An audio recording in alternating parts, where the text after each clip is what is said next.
अस्सलाम वालेकुम, it's me Yusaftul Jannat and you are watching our YouTube channel global literature. तो आज जो हमारा टॉपिक है वो है ग्रामर ट्रांसलेशन मेथड। इसको हम ट्रांसलेशन मेथड भी बोलते हैं। ये बहुत ही क्लासिकल, बहुत ही ट्रेडिशनल ये तरीका चलता आ रहा है, ओल्डेस्ट तरीका है।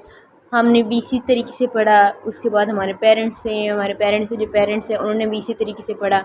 ये कौन सा तरीका है? इस तरीके के ज़रिए ग्रामर रूल्स बच्चों को पढ़ाए जाते हैं। उन ग्रामर रूल्स को वो जो लैंग्वेज लर्न कर रहे होते हैं उस पर अप्लाई करते हैं और उसी से सीखते हैं और वर्ड्स की ट्रांसलेशन करते हैं, एक एक वर्ड की वर्ड बाय वर्ड, और उसकी ट्रांसलेशन के ऊपर ग्रिप आती है कि टीचर जो है वो लाइन पढ़ता जाता है, एक एक वर्ड का मीनिंग बताता जाता है। इसी तरीके के अंदर ये होता है।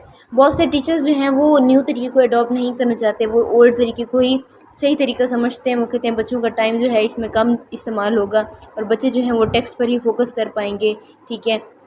लेकिन जो बेसिक फोकस होता है उनका ट्रांसलेशन पर होता है और उनके ग्रामर रूल्स पर होता है, ठीक है।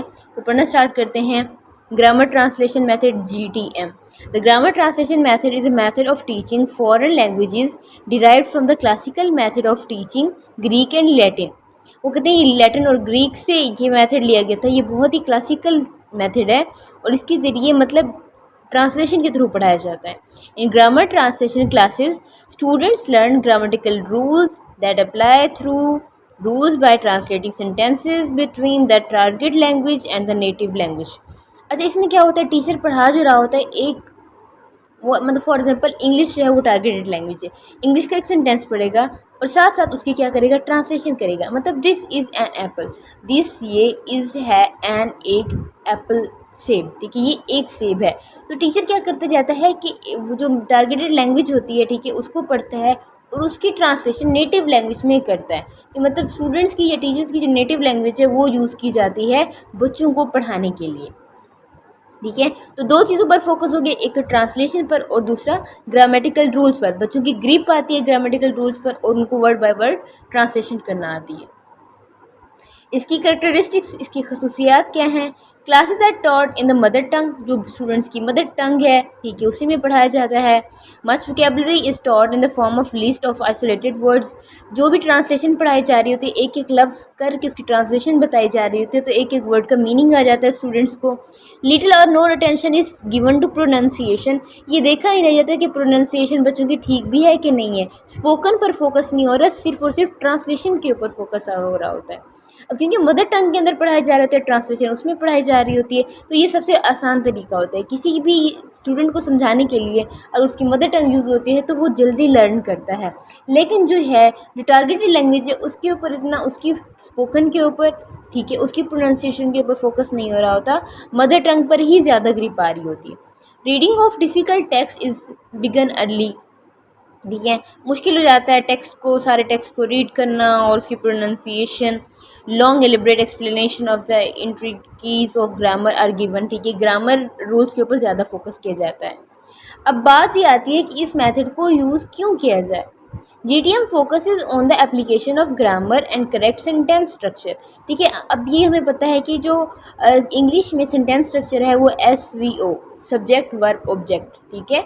अहमद ईट्स एन एप्पल, लेकिन जो फिर वो होती है, अगर उर्दू की बात की जाए, अहमद सेब खाता है, तो इसमें क्या कौन सा आता है तरीका? इसमें आता है SOV, मतलब सब्जेक्ट पे ले आया, फिर ऑब्जेक्ट आया और उसके बाद फिर वर्ब आया, ठीक है। तो दो लैंग्वेजेस जो पढ़ाई जा रही होती हैं तो उनके जो स्ट्रक्चर्स होते हैं उनको कंपेयर किया जाता है और इस तरह फिर स्टूडेंट को समझाया जाता है। This is specially helpful in teaching students how to write and read an other language allowing them to explore interchangeable words and phrases.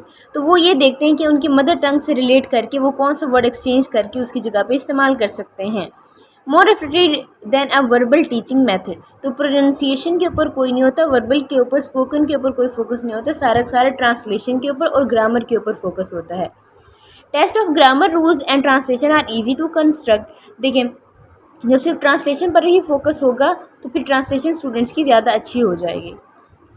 Class activities और learning games are rarely necessary as students are translating text to another language directly.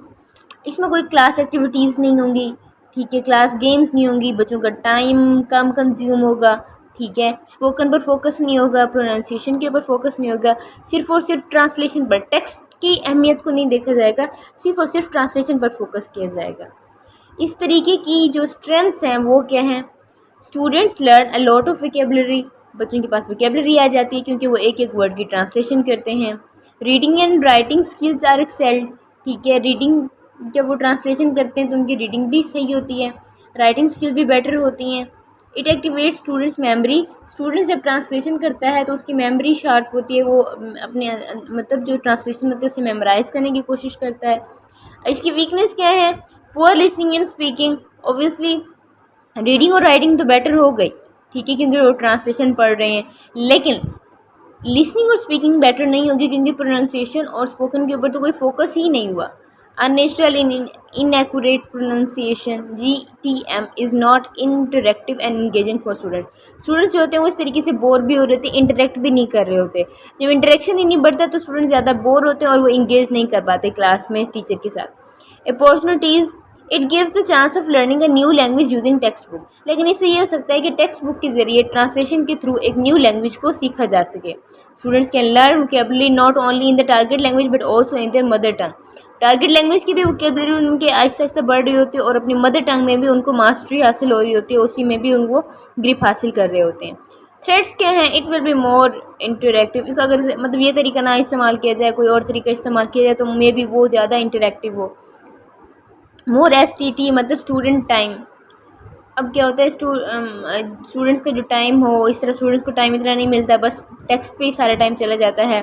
Students might not be accustom to translate word by word, ठीक है, बस word to word तो translation में focus होता है और किसी चीज़ पर फोकस नहीं होता। आई होप आप लोगों को समझ आ गई होगी। Thank you for listening, stay tuned, will meet you in the next video. Don't forget to like and subscribe our channel.